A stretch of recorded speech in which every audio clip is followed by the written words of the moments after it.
Hello बच्चों, जय हिंद टू ऑल ऑफ यू। कैसे हो प्यारे प्यारे बच्चों। सेंचुरियन डिफेंस एकेडमी में आप सभी का बहुत स्वागत है। मैं विवेक मिश्रा आज आप सबके लिए एक नया टॉपिक लेके आया हूं एमएनएस नीट स्टूडेंट्स के लिए। और ये टॉपिक बहुत ही ज़्यादा इंपॉर्टेंट है क्योंकि आप सबको पता है कि नीट एग्जाम में ग्रेविटेशन चैप्टर खुद में बहुत बड़ा इंपॉर्टेंस रखता है। नंबर ऑफ क्वेश्चंस पूछे जाते हैं और उस पे से जो हमारा आज का टॉपिक है that is Kepler's law of planetary motion, बहुत ही ज़्यादा इंपॉर्टेंट है। इस टॉपिक की खासियत इसी बात से हो जाती है कि हर साल कम से कम एक क्वेश्चन ग्रेविटेशन चैप्टर में अगर आ रहा है तो बहुत ज़्यादा प्रोबेबिलिटी है, 40 to 50% प्रोबेबिलिटी है कि वो क्वेश्चन कहीं ना कहीं इस टॉपिक से अराइज हो जाए, Kepler's law of planetary motion. अब इस टॉपिक में हमें पढ़ना क्या क्या है, क्या क्या नहीं पढ़ना है, केप्लर्स के लॉ क्या है, वो सारी चीज़ें मैं आज आप सबके साथ डिस्कस करूंगा। सबसे पहले आप लोग कैसे हो, कैसी तैयारी आप लोगों की चल रही है, कमेंट बॉक्स में ज़रूर बताइएगा। और किस तरह की वीडियो आप लोग चाहते हो, किस टॉपिक पे वीडियो चाहते हो, वो कमेंट बॉक्स में ज़रूर बताइएगा। मैं अपनी तरफ से पूरी कोशिश करूँगा कि आने वाले लेक्चर्स, आने वाले वीडियोस उसी टॉपिक पे हों। ठीक है, तो आज की क्लास को बच्चों स्टार्ट करते हैं विदाउट एनी फर्दर डिले। आज का क्लास है हमारा, आज का टॉपिक है हमारा Kepler's law of planetary motion. अगर इस चैप्टर की बात करें बेटा, इस टॉपिक की बात करें तो टॉपिक अपने में खुद में बहुत ज़्यादा इंपॉर्टेंस रखता है क्योंकि यही वो लॉ है जिसके कारण आज सैटेलाइट चांद के चारों तरफ रिवॉल्व कर रहे हैं। यही वो लॉ है जिससे हमें पता चला कि अर्थ सन की चारों तरफ घूमती है। यही वो लॉ है जिससे हमें पता चला कि जो अर्थ सन की चारों तरफ घूमती है उसका जो पाथ होता है वो इलिप्टिकल पाथ होता है। यही वो लॉ है जिससे हम वो सारी गणनाएं करते हैं जो एक सैटेलाइट को लॉन्च करने में बहुत ही मददगार होती है। तो ये लॉ, ये टॉपिक खुद में अपने में बहुत इंपॉर्टेंस रखता है। और मैं अगर बात करूं आपके नीट एग्जाम की तो वो नीट एग्जाम में अभी मैं जैसे देखूं 2019 का क्वेश्चन, 2020 का क्वेश्चन इसी टॉपिक से पूछा गया है। तो इस टॉपिक की इंपॉर्टेंस बहुत ज़्यादा है, इसीलिए मैं ये टॉपिक लेके आया हूँ। और बच्चों को अधिकतर इस टॉपिक में थोड़ी बहुत कन्फ्यूजन होती है, जैसे न्यूमेरिकल सॉल्व करने में काफ़ी दिक्कत होती है। तो वो टेंशन नहीं लेना है, वो सारे कोर कॉन्सेप्ट मैं आप लोगों के साथ डिस्कस करूंगा। चले बच्चों आगे। Okay good. तो सबसे पहले हम लोग टॉपिक में बात करें तो इस टॉपिक में जो सबसे पहला लॉ आता है बेटा that is Kepler first law. अगर केप्लर फर्स्ट लॉ की बात करें तो केप्लर फर्स्ट लॉ क्या कहता है कि ये है law of orbit. Law of orbit या लॉ ऑफ इलिप्स भी इसे कहा जाता है। मैं इलिप्स की जगह ऑब्लिक करके यहाँ पे बेटा ऑर्बिट भी लिख सकता हूँ, लॉ ऑफ ऑर्बिट। अब केप्लर का ये लॉ क्या कहता है, केप्लर का ये लॉ कहता है कि इस ब्रह्मांड में जितने भी ऑब्जेक्ट हैं, चलो जितने भी ऑब्जेक्ट छोड़ो, हम अपने सोलर प्लेनेट, सोलर सिस्टम की बात करते हैं। केप्लर का ये लॉ क्या कहता है, लॉ ऑफ ऑर्बिट या लॉ ऑफ इलिप्स, कि हमारे सोलर सिस्टम में जो कि हमारा सौर परिवार है उसमें जितने भी ग्रह हैं वो सभी पृथ्वी के चारों तरफ एक इलिप्टिकल पाथ में रिवॉल्व करते हैं, एक दीर्घ वृत्ताकार पथ पे रिवॉल्व करते हैं। ये है केप्लर का फर्स्ट लॉ। और सन कहाँ होता है, सन एक फोकस पे होता है। कुछ समझ में आया? चलो और समझते। केप्लर के इस लॉ ने बेटा क्या कहा, केप्लर के इस लॉ ने कहा, इस लॉ से हम लोग क्या सीखते हैं कि जो हमारा अर्थ है ये सन के चारों तरफ एक इलिप्टिकल पाथ में, एक इलिप्टिकल पाथ में रिवॉल्व करता है। और सन को आप कहाँ रख दो, किसी भी एक फोकस पे रख दो। तो अब इलिप्स में हम सबको पता है एक फोकस 1 होता है, एक फोकस क्या होता है 2 होता है, 2 फोकस होते हैं F1 और F2। अब सन को किसी भी फोकस पे रख दो, चाहे F1 पे रख दो चाहे F2 पे रख दो। अब इलिप्स में आपको पता है 2 एक्सिस भी होती है, एक लंबी वाली एक छोटी वाली जो वर्टिकल होती है, एक लंबी वाली जो हॉरिजॉन्टल होती है। हॉरिजॉन्टल एक्सिस को बच्चों कहा जाता है मेजर एक्सिस और छोटी वाली एक्सिस को कहा जाता है माइनर एक्सिस। और ये जो पाथ है, जिस पाथ पे अर्थ सन की चारों तरफ रिवॉल्व करती है, इसको क्या कहा जाता है, ऑर्बिट कहा जाता है, ऑर्बिट। अब सन को यहाँ डायग्राम में यहाँ मेंशन है, आप इस सन को क्या कर सकते हो, यहाँ पे भी प्लेस कर सकते हो, कोई दिक्कत नहीं है। आप सन को यहाँ पे भी प्लेस कर सकते हो, यहाँ पे भी रख सकते हो, कोई दिक्कत नहीं। पर रखना एक ही जगह है, 2 सूरज मत रख दीजिए, 2 सूर्य मत रख दीजिएगा। नहीं तो अब 2 थोड़ी ना होते, सन एक ही होता है, चाहे आप F1 पे रखो चाहे आप F2 पे रखो। बोलो जी, इतनी बात समझ में आ गई? तो केप्लर का फर्स्ट लॉ क्या कहता है कि every planet revolve around the sun in an elliptical orbit where sun is at one of the foci. Done. Kepler के पहले एक और साइंटिस्ट थे जिनका नाम था कॉपरनिकस। उन्होंने भी यही बात की थी कि सारे प्लेनेट सन के चारों तरफ एक सर्कुलर पाथ में रिवॉल्व करते हैं। उन्होंने पाथ का थोड़ा सा मिस्टेक कर दिया था, केप्लर ने उसको सुधारा और कहा कि नहीं, सभी प्लेनेट इलिप्टिकल पाथ में रिवॉल्व करते हैं। बहुत सिंपल है यार, बहुत सिंपल है, ये लॉ खत्म हो गया। डन। आगे बढ़ते हैं। Kepler second law, Kepler second law का सिद्धांत क्या है बच्चों? केप्लर सेकेंड लॉ क्या कहता है कि सभी प्लेनेट स्वीप आउट करते हैं equal area in equal interval of time. इसका मतलब क्या हुआ, इसको थोड़ा एक्स्ट्रा में लेके चलते हैं और हम लोग देखते हैं इसका मतलब क्या हुआ। मान लो बेटा एक हम इलिप्टिकल पाथ बना लेते हैं, लगभग लगभग इलिप्टिकल, जितना मुझसे बन पाएगा मैं उतना बनाऊंगा। मैं कोशिश करूंगा कि एक इलिप्स बनाने की कोशिश कर रहा हूं, जितना बन पाएगा उतना ही बनाऊंगा। ठीक है, कोशिश मैं पूरी कर रहा हूं। ये हमारे पास एक इलिप्स है बच्चों। हमने यहाँ पे क्या किया, सन की एक पोजीशन बना दी, इस फोकस पे मैंने सन को प्लेस कर दिया। ठीक है, इसके चारों तरफ क्या हो रहा है, एक अर्थ रिवॉल्व कर रही है, अर्थ इसके चारों तरफ रिवॉल्व कर रही है। मान लो किसी सर्टेन पोजीशन पे, सर्टेन टाइम पे प्लैनेट अर्थ यहाँ पे है। हम मान लेते हैं किसी सर्टेन टाइम पे प्लैनेट अर्थ यहाँ पे है, फिर कुछ टाइम बाद प्लैनेट अर्थ यहाँ पे पहुंच गई बी पॉइंट पे। ठीक है, उसके बाद जो ये प्लैनेट है वही प्लैनेट कुछ दिनों बाद सी पॉइंट पे पहुंच गया और कुछ दिनों बाद डी पॉइंट पे पहुंच गया। सन को मैं एस से रिप्रेजेंट कर रहा हूं। यहाँ पे बच्चों हमने क्या किया, एक इमेजिनरी लाइन से इस एरिया को ज्वाइन कर दिया, एक इमेजिनरी लाइन से इन दोनों को ज्वाइन कर दिया। अब यहाँ पे मेरे पास दो एरिया बन के आ रहे हैं। कौन कौन से एरिया पता है, एक एरिया ये है बच्चों, एक एरिया ये है और एक एरिया ये है, ये है, दिख रहा है आपको। यहाँ पे मैं लिख रहा हूं एरिया ए एस बी और एरिया सी एस डी। एक एरिया ये सी एस डी और एक एरिया ए एस बी। बोलो जी, इतनी बात समझ आई। हमने क्या किया, हमने एलिप्स में एक पाथ लिया, उसको सन के रिस्पेक्ट में कुछ पार्ट में लेके कुछ एरिया को ले लिया। अब मैं क्या कह रहा हूँ, now suppose let assume if area A S B equal to area C S D, ये बराबर हो जाए बेटा, ये बराबर हो जाए। सर कैसे बराबर हो जाएंगे, दिख तो निरा बराबर हो जाएंगे। हाँ साफ सी बात है, यहाँ पे आर्क बहुत ज्यादा है, यहाँ पे आर्क बहुत कम है, पर यहाँ पे लेंथ बहुत ज्यादा है बेटा। ये तो साफ साफ दिख रहा है कि ये एरिया और ये एरिया मैं कह रहा हूं कि बराबर है। इससे क्या होगा, इससे ये होगा बच्चों कि प्लेनेट को ए से बी तक पहुंचने में जितना टाइम लगेगा उतना ही सी से डी तक पहुंचने में भी लगेगा। ये कौन सी बात हुई, मैंने क्या कहा, अगर area, if area A S B C S D के बराबर है तो time taken A to B ये इक्वल होगा time taken C to D. इसका मतलब आप समझ पा रहे हो, इसका मतलब समझ पा रहे हो, सी से डी में जितना प्लेनेट को टाइम लगेगा उतना ए से बी में भी लगेगा। साफ साफ दिख रहा है, साफ साफ दिख रहा है कि आर्क सी डी जो है वो ग्रेटर देन है आर्क ए बी से। ये आर्क से ये रास्ता बहुत ज्यादा बड़ा है, फिर भी टाइम बराबर लगेगा। अगर ए से बी तक 1 महीना लग रहा है, 1 महीना लग रहा है, तो सी से डी तक भी 1 महीना ही लगेगा बच्चों, 1 मंथ का ही टाइम लगेगा, इससे ज्यादा नहीं लगेगा अगर एरिया बराबर है। इसका मतलब सी से डी में प्लेनेट अपनी एंगुलर वेलोसिटी को इंक्रीज कर देता है, सी से डी में प्लेनेट अपनी एंगुलर वेलोसिटी को इंक्रीज कर देता है। और ये करना भी पड़ेगा क्योंकि सी से डी के बीच में वो किसके पास से गुजर रहा है, सन के पास से, और सन की एक्सेस ग्रेविटेशनल फील्ड को ओवरकम करने के लिए उसे अपनी एंगुलर वेलोसिटी बढ़ानी पड़ेगी। यहाँ पे बेसिकली मुझे सीखना क्या है, यहाँ पे बेसिकली मुझे सीखना क्या है, यहाँ पे मुझे ये पता होना चाहिए कि एरियल वेलोसिटी बच्चों यहाँ पे कांस्टेंट होती है, ये मुझे पता होना चाहिए। एरियल वेलोसिटी कांस्टेंट होती है, ये इंपॉर्टेंट चीज है, ये मुझे पता होनी चाहिए। एरियल वेलोसिटी मतलब सर एरियल वेलोसिटी मतलब बच्चों D A by D T यहाँ पे कांस्टेंट होना चाहिए, D A by D T यहाँ पे कांस्टेंट होना ही होना चाहिए। बोलो जी, बात समझ में आ रही है, बात समझ में आ रही है। आते हैं टॉपिक पे। तो इसका मतलब क्या हुआ कि each and every planet sweeps out equal area in equal interval of time. अगर एरिया बराबर है तो प्लेनेट इक्वल एरिया को स्वीप करेगा इक्वल टाइम में। फिर से अगर एरिया बराबर तो सी से डी, ए से बी का पाथ प्लेनेट इक्वल टाइम में ही कवर करेगा। This is Kepler second law and already मैंने आपको बता दिया है कि D A by D T यहाँ पे क्या होता है, कांस्टेंट होता है, and D A by D T is known as areal velocity. Areal velocity. एक और चीज आपको पता होना चाहिए, यहाँ पे बच्चों conservation of angular momentum valid होता है, conservation of angular momentum valid होता है। इतनी बात समझ आई। अभी हम क्वेश्चन करेंगे इसकी रिगार्डिंग तो आपको और ज्यादा क्लियर हो जाएगा। आगे बढ़ते हैं।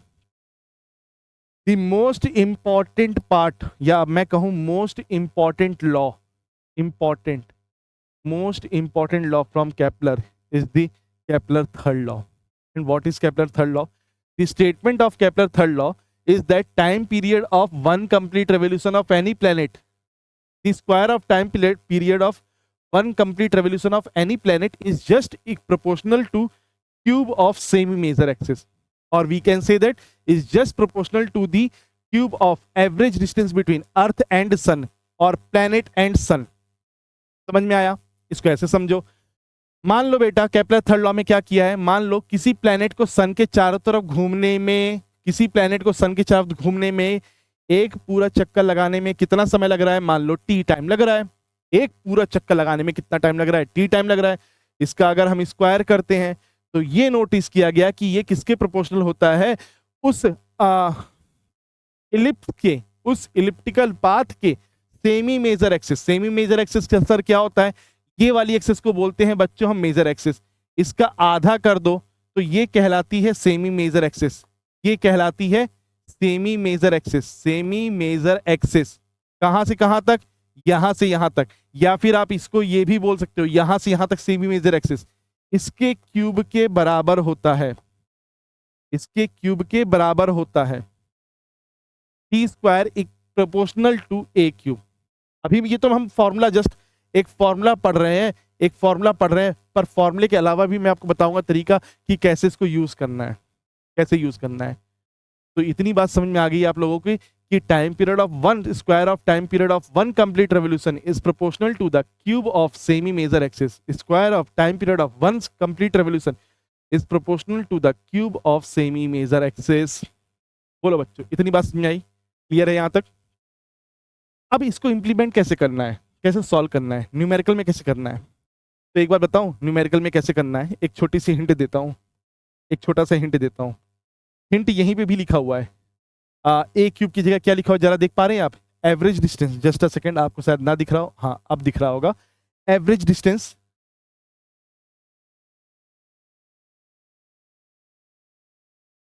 Average distance of a planet from the सन।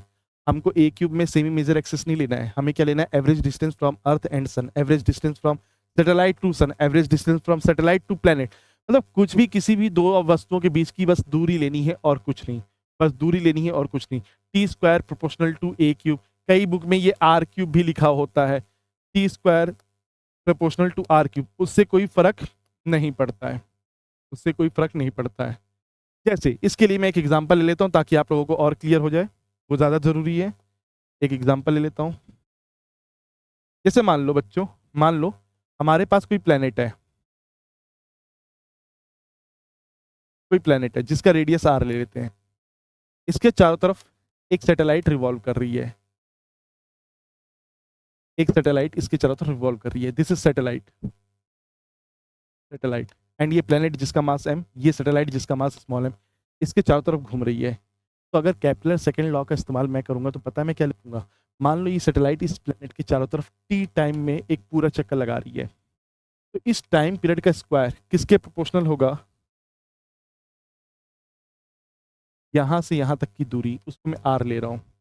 जरा एक चीज का नोटिस करना, distance always, distance always centre to centre लोगे, सेंटर टू सेंटर, सरफेस से मत लेना, यहां से डिस्टेंस मत ले लेना कि आप यहां से h डिस्टेंस या r डिस्टेंस मान लो, ये गलत हो जाएगा बेटा।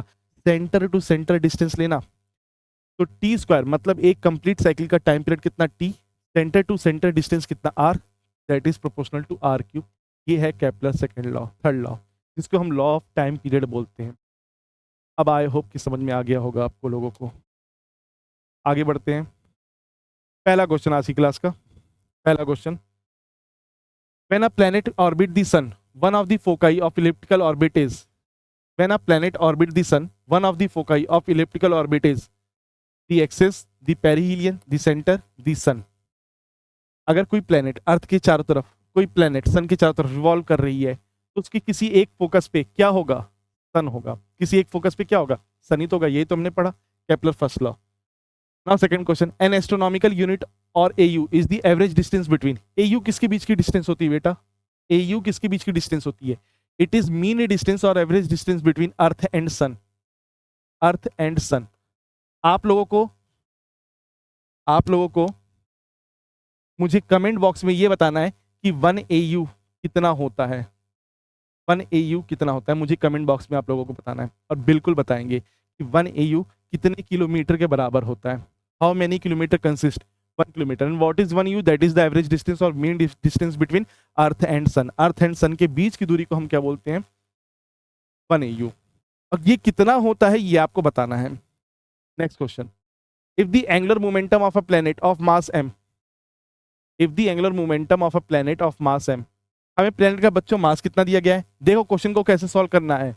हमें प्लेनेट का मास कितना दिया गया है, m, moving around the sun in a circular orbit is l, angular momentum, angular momentum कितना दिया गया है, l।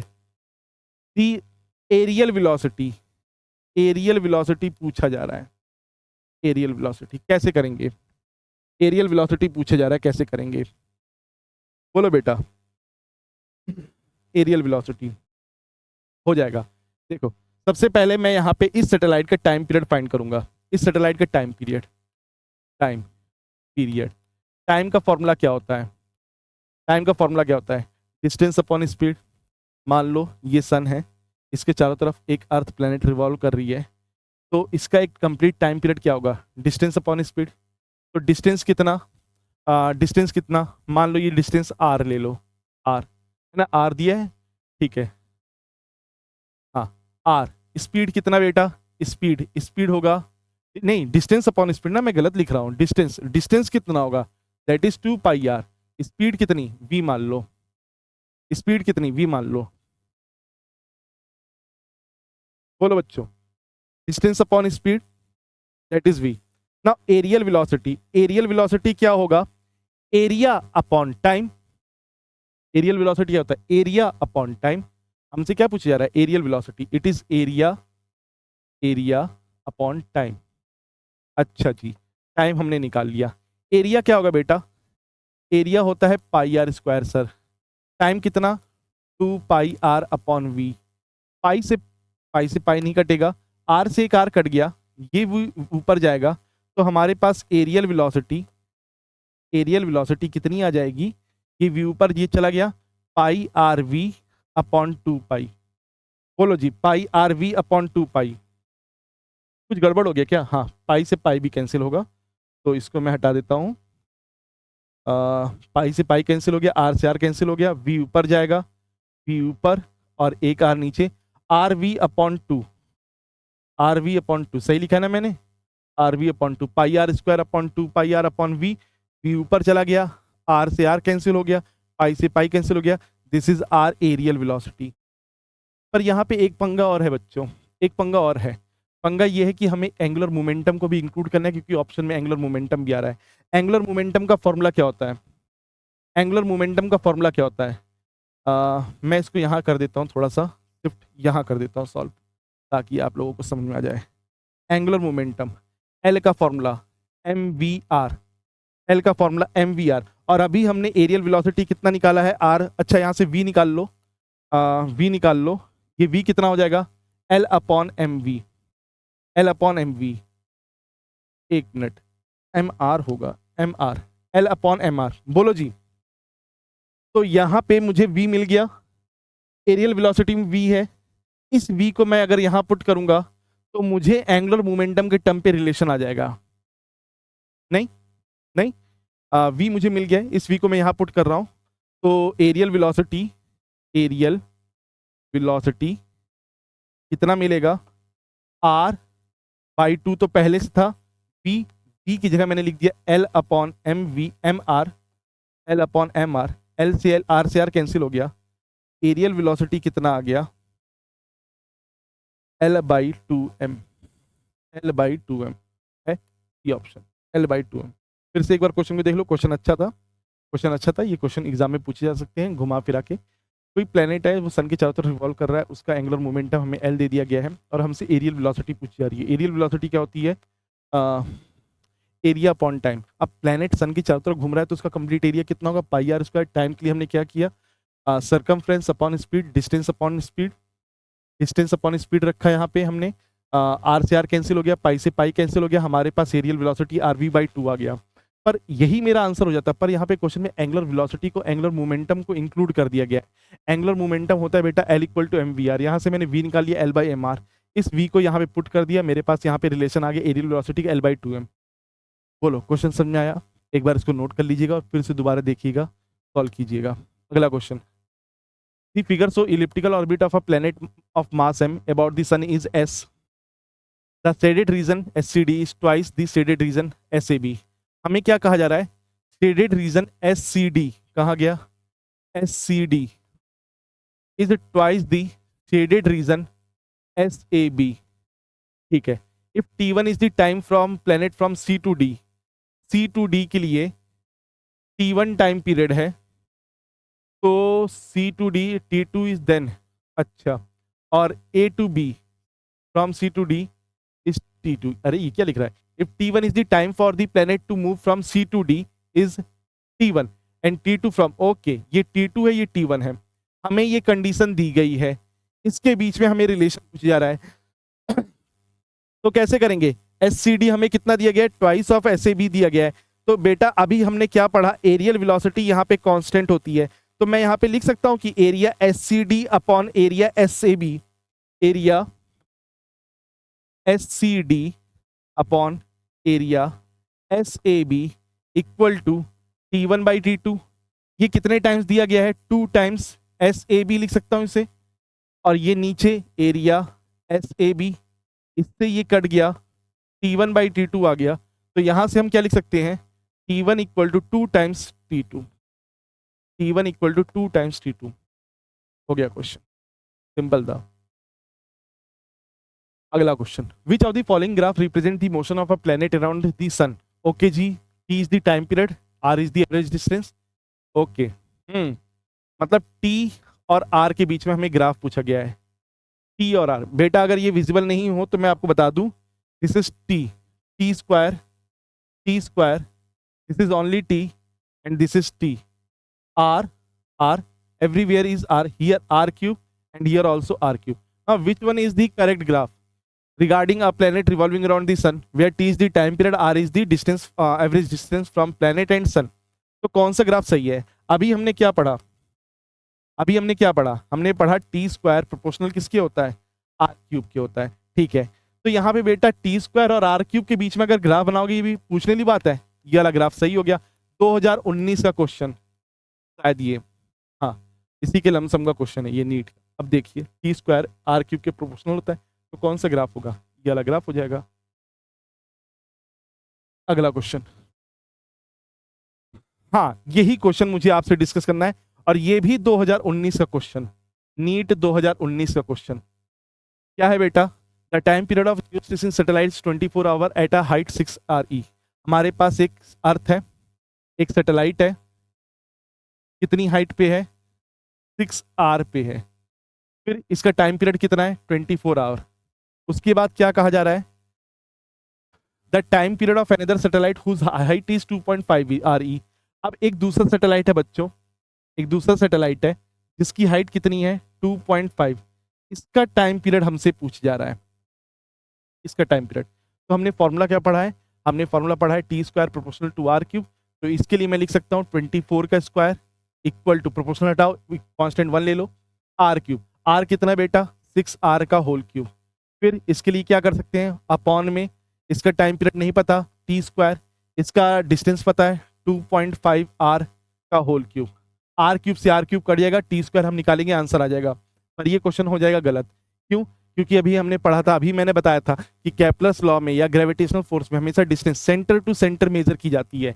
तो सेंटर टू सेंटर अगर मेजर करेंगे तो 6R प्लस R होगा, 6R प्लस R होगा, नहीं तो ये कितना हो जाएगा बेटा? ये गलत है, ये गलत है, इसको सही करो, इसको सही करो। ये हो जाएगा 7R का होल क्यूब, या फिर मैं इसे लिख सकता हूं 7 का क्यूब इंटू R का क्यूब अपॉन 2.5 R में जब R जोड़ोगे तो 3.5 का cube into R cube. R cube से R क्यूब काटोगे और T जब यहां से कैलकुलेट करोगे तब आपका आंसर जो होगा वो 6√2R के लमसम आएगा। इस चीज का ध्यान देना, हमेशा डिस्टेंस किसी भी ऑब्जेक्ट की सेंटर से मेजर करनी है, सरफेस से नहीं करनी है कि आप सरफेस से करके बैठ जाओ। हाँ, अगर क्वेश्चन में सेंटर से दिया हुआ है तब तो कुछ मत कीजिएगा, तब मत आर जोड़िएगा। पर अगर नहीं दिया है तो always distance measure from centre. यहां तक बच्चों बोलो बात समझ में आ गई कि नहीं आ गई? यहां तक क्लियर हुआ कि नहीं हुआ? तो इसके रिगार्डिंग, किसके regarding? Kepler's third law, Kepler second law, Kepler first law के रिगार्डिंग जितने भी इंपॉर्टेंट कॉन्सेप्ट और टर्म्स हो सकते थे वो सभी चीजें मैंने आप लोगों के साथ डिस्कस की है। अब आप लोगों का काम है कि इस वीडियो को देखने के बाद जितना मैक्सिमम हो सके क्वेश्चंस की प्रैक्टिस करना है। इसमें बहुत सारे क्वेश्चंस बनते हैं, दो प्लेनेट का सन के रिस्पेक्ट में आपको डिस्टेंस देकर टाइम पीरियड पूछा जाता है ना, और क्वेश्चन होते हैं डायरेक्ट फॉर्मूले पे। तो इस टॉपिक से जितने मैक्सिमम पॉसिबल हो क्वेश्चन की प्रैक्टिस करना। वीडियो कैसा लगा ये कमेंट बॉक्स में जरूर बताना, और साथ में आने वाले क्लासेस में, आने वाले टाइम में आप किस टॉपिक पे वीडियो चाहते हैं वो टॉपिक का नाम लिख के, प्रीवियस ईयर क्वेश्चन चाहते हैं कि टॉपिक का ब्रीफिंग चाहते हैं, क्या चाहते हैं वो कमेंट बॉक्स में मुझे जरूर बताइएगा। क्लास कैसी लगी कंफर्म बताइएगा। हो सके जितना हो सके चैनल को लाइक और सब्सक्राइब कर देना, शेयर करना है। फिलहाल बच्चों आज की क्लास को यहीं पे एंड करते हैं, मिलते हैं आप लोगों से नेक्स्ट क्लास में। तब तक के लिए थैंक यू एंड जय हिंद बच्चों।